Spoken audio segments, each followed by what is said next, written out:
My name is Tom Maxwell, and I run Electric Picture Hall in Chepstow, and we are essentially a pop-up cinema, but we have plans to be a real independent cinema on Chepstow High Street. How we get there, I don't know yet.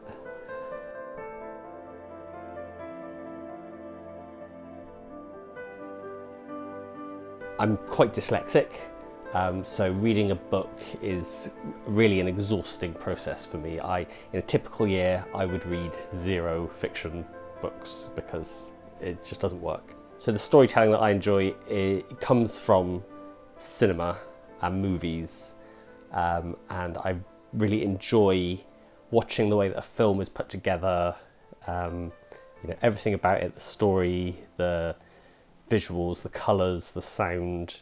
I used to say to people, I'd meet people and they'd ask me what I did, and I would say, I'm a software engineer, but when I grow up, I want to run my own cinema. And it was always a joke. It was always like, it was sort of true, but it was also just a joke. It was just a funny thing to say to people. Myself and my wife, we'd walk around the Chepstow High Street, and there's a lot of empty premises down there. And we'd often look at them and sort of, again, half joking, say, that'd be ideal for your cinema, wouldn't it? And I go, yeah, that'd be great.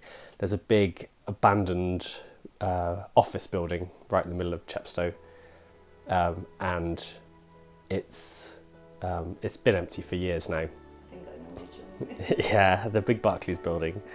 And we would joke, well, we should just break in and turn it into a cinema.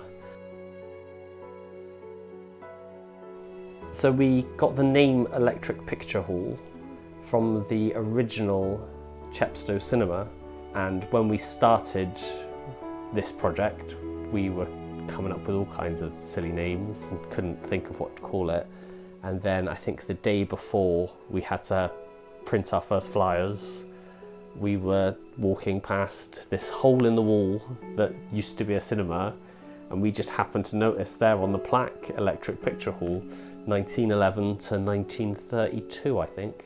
And it was like, what a great connection to the past. The dream would be, that would be where we'd put it if we had all the time and all the money.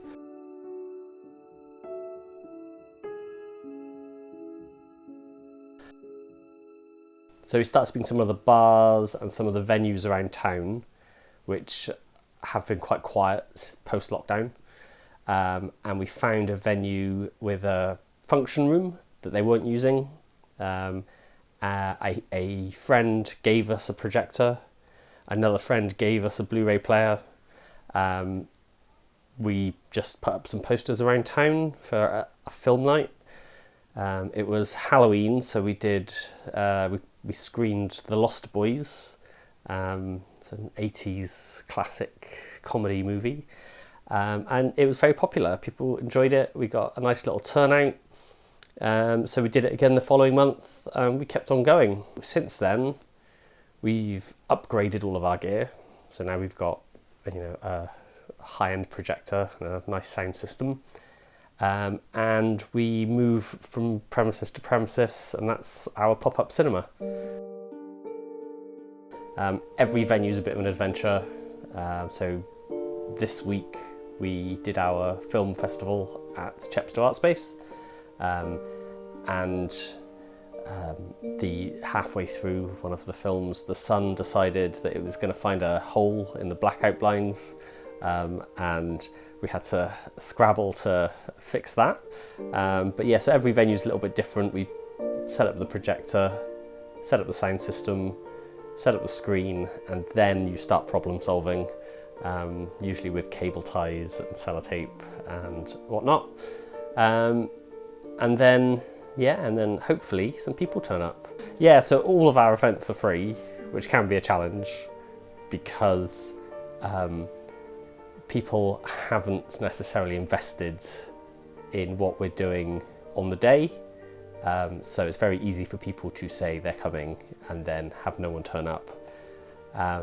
But when people do start to come, and sort of see the the little community that we've started to sort of put together.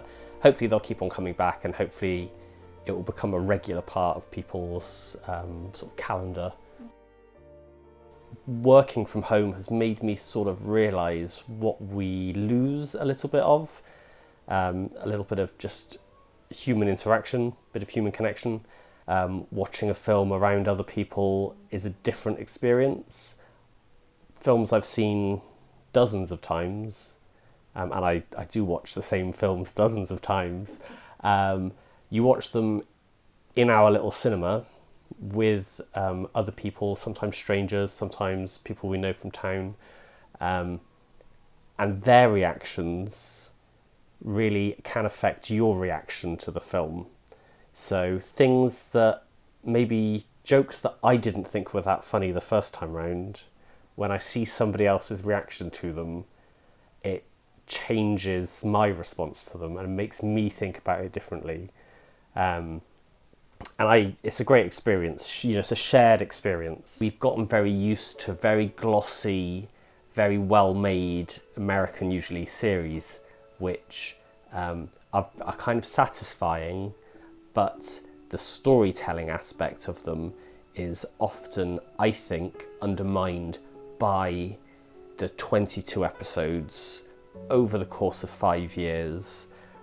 You could have told, I think, a better story in less time, but it comes down to economics at that point, doesn't it? So I think it's important that there are spaces where people can go and interact with other people and find different kinds of films or different kinds of art that they wouldn't normally be exposed to.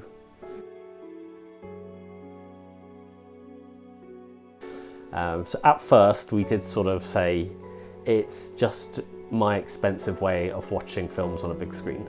It's just for me, it's just a vanity project for me to put my favourite films on a big screen, and if other people want to come and watch them, they're welcome to.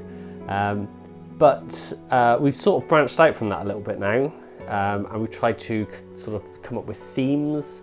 So we took a notion that we were going to do some animation earlier in the year, speaking to friends about their favourite animated films, and eventually we settled on a Studio Ghibli film, and that was very successful. That was, again, a lot of people who said to me afterwards they would never have watched that at home. It wouldn't have occurred to them.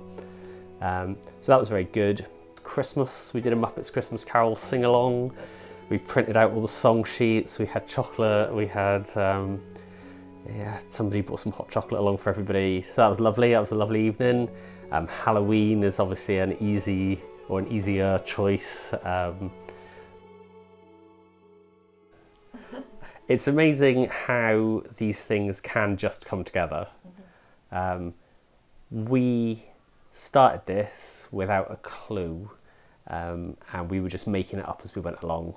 I didn't know anything about projectors or Blu-ray players or PA systems. I'm not that kind of person. So we have very much just made it up as we've gone along, and that has been half of the fun. It's been a bit of a strange adventure. I'm sure we've gotten quite a lot wrong. We've probably wasted some money here and there on the wrong kind of equipment. But I can either start now in my 40s and have a premises in my 50s, or I can wait until I retire and never find the premises.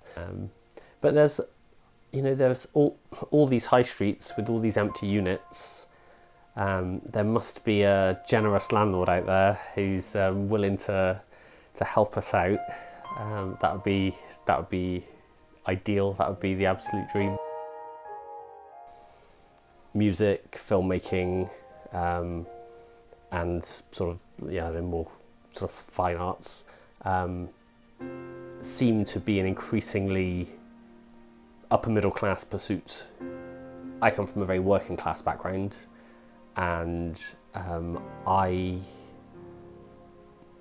feel like maybe it's a bit of a closing door for people from my kind of background. If there were more spaces for things that aren't necessarily blockbusters, then we would see more medium budget, low budget, independent films.